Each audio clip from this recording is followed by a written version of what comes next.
அவருடைய கருத்து பொதுக்கூட்டத்தில் கூறப்பட்டிருக்கிற கருத்தை சார், இந்த உதயநிதி ஸ்டாலின் வந்து டெல்லி தலைமை சொல்லி தான் இவர் வந்து காவைக்கால சேர்ந்திருக்காரு அப்படின்னு பேசியிருக்காரு. ஒவ்வொருடைய கருத்துக்களும் பதில் சொல்ல இயலாது.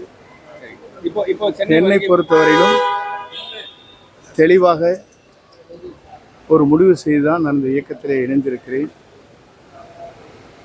மற்றவர் கருத்துக்கள் சொல்லியோ மற்றவர் கருத்துக்களை ஏற்றோ நான் இந்த இயக்கத்தை இணையவில்லை. ஆகவே டெல்லி சொல்லித்தான் சொல்வது என்பது சால பொருத்தமாக இருக்காது. தூய்மை ஆட்சி அமையும் அப்படின்னு சொல்றாரு. அப்ப அதிமுக ஆட்சியில் தூய்மை ஆட்சி அமையலையா? ஏங்க நான் ஆட்சி சிஎம் இருக்கும்போது அவர் மினிஸ்டர் இருந்தாருன்னு கேட்கிறாரு. தூய்மையான ஆட்சி என்பதற்கு பல காரணங்கள் இருக்கிறது. புரட்சித் தலைவர் அம்மா ஆண்ட காலம் தூய்மையான ஆட்சியாக இருந்திருக்கிறது.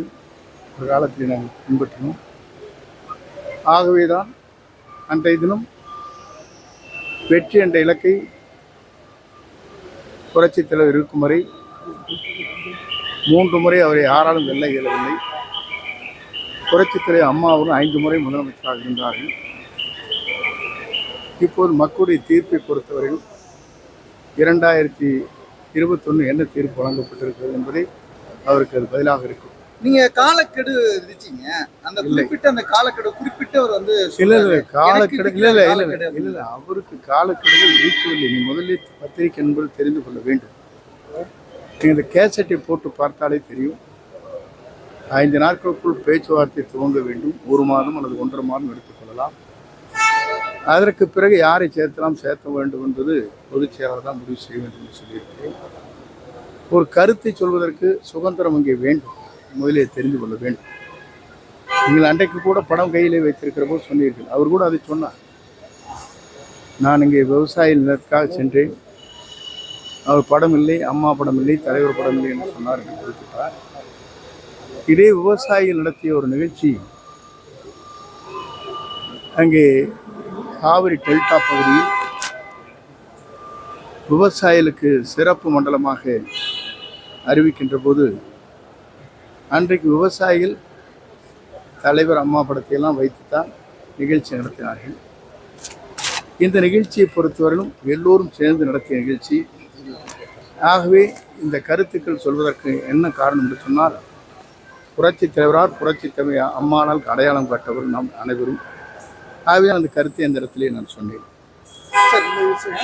அவர் வந்து நேற்று குறிப்பிட்டு சொல்லும்போது கட்சியில 2 வருஷமா விசுவாசமா இல்லை செங்கோட்டையன் அவர்கள். இங்க இருந்தே எங்களுக்கு எதிரான நிலையில செயல்பட்டாரு அப்படின்னு அவருடைய கருத்து அப்படி இருக்கிறது. என்னை பொறுத்தவரை அது ஒன்று இல்லை.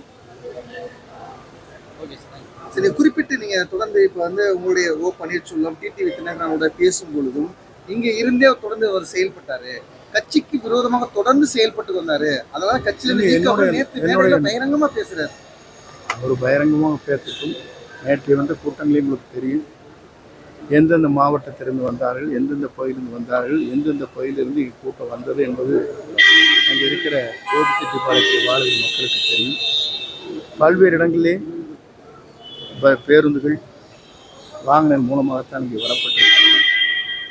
நான் இங்கே சென்றபோது நீங்கள் பார்த்திருக்கக்கூடும். 2 இடங்களிலே வந்த கூட்டங்கள் எவ்வளோ என்பதை நீங்கள் அறிவீர்கள். ஆகவே இதற்கெல்லாம் கருத்து சொல்வது என்பது இயலாத சூழ்நிலை. ஒருவர் இயக்கத்திலிருந்து தான் பிரிந்ததற்கு பிறகு ஒருவரை பற்றி விமர்சனம் செய்வது என்பது ஒரு நல்ல நடைமுறையாக இருக்காது. அதை அவர் பின்பற்ற வேண்டும். ஏனென்று சொன்னால் எல்லோரையும் ஒருங்கிணைக்க வேண்டும் என்பதற்கு தான் நான் பேசினேன் தவிர இல்லை என்றால் பேசுவதற்கு வாய்ப்பில்லை. 2 ஆண்டு காலத்தில் ஒரு நாளாவது ஓபிஎஸோட டிடிவியோடு நான் பேசியிருக்கிறேன் என்று சொல்ல முடியாது. 5ஆம் தேதிக்கு பிறகுதான் அவரிடத்தில் தொடர்பு வைத்து பேசினேனே தவிர வேறொன்றும் இல்லை. வேண்டுமென்றே ஒரு குற்றச்சாட்டை சொல்லி என்னை வெளியே அனுப்ப வேண்டும் என்று நீண்ட நாள் அவருடைய ஆசை. அந்த கனவு நிறைவேறியிருக்கிறது. ஆகவே அந்த கனவை பற்றி எனக்கு அவர் நிறைவேறிய கனவு அவருக்கு வெற்றியாக இருக்கலாமே தவிர என்னை பொறுத்தவரையிலும் என்னுடைய பயணங்கள் சரியாக இருக்கும். தமிழக வெற்றி கழகத்தில் இணைந்த பிறகு நீங்கள் கோபிக்கு போனீங்க. ஈரோட்டில் வரவேற்பு, கோயம்புத்தூர்ல வரவேற்பு. இந்த எழுச்சியை பயணம் எப்படி நீங்கள் பார்க்குறீங்க?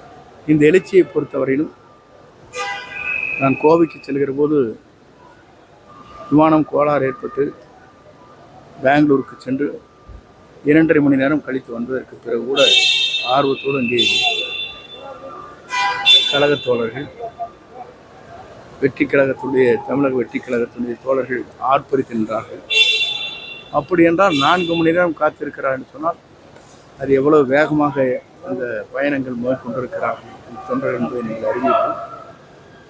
பல்வேறு திருமணங்களுக்கு செல்கிற போது எல்லோருமே என்னோடு படம் எடுத்துக் கொண்டார்கள். கேட்கின்ற போது கல்லூரியில் படிக்கின்ற மாணவ மாணவிகள் அப்போது சொன்னார்கள், ஒரு மாற்றத்தை நாங்கள் விரும்புகிறோம் என்று குறிப்பிட்டார்கள். இல்லை தொடர்ந்து கேட்டேன்னு சரி நாளைக்கு நன்றி சார். வாக்காளர் விவகாரத்தில் உங்களை விமர்சனம் பண்றாங்க, அதை பத்தி உங்களுடைய கருத்து சார்? அதெல்லாம் வந்து வழக்கு மன்றத்தில் இருக்கிறது. இன்னும் தொடர்ந்து வழக்கு மன்றத்திலே வழக்கு இருக்கிறது. அப்படி என்றால் ஒவ்வொருவரும் இருக்கின்ற நிலைப்பாடுகள் உங்களுக்கு தெரியும். ஆகவே ஒவ்வொரு கருத்தும் வேண்டுமென்றே எனக்கு என்னுடைய வேகமான செயல்பாடுகளை தடை செய்ய வேண்டிய நோக்கத்தோடு தான் செய்கிறார்கள். எத்தனை ஆண்டுகள் கழித்து 92வது ஆண்டுக்கு பிறகு எத்தனை ஆண்டுகள் உருண்டோடி இருக்காது, அதை நீங்கள் புரிந்து கொள்ள வேண்டும். திருநாவுக்கரசு நீங்களும் மீட் பண்ணதை வந்து கூட்டணிக்காக நீங்க கூப்பிட்டதாவோ ஒரு இது பேசும் பொருள் ஆயிட்டு இருக்கு. இல்லை, திருநாவுக்கரசு ஒரு திருமணத்துக்கு வந்தார். அவருடைய குடும்பத்தை சார்ந்தவர். அவரே அவரோட தொழிலெல்லாம் பல்வேறு தொழிலை நடத்தியவர்கள். ஆகிய அவருடைய திருமணத்தை கலந்து கொள்வோம். நான் சென்றேன், அவரோடு பேசினேன். அரசியல் ரீதியாக அல்ல, நட்பின் ரீதியாக புதியவர்கள் வர வாய்ப்பு இருக்கா சார் கட்சிக்கு? ஏதாச்சும் பொறுத்திருந்து பாருங்கள். ஓகே சார், வாழ்த்துக்கள் சார். Thank you sir.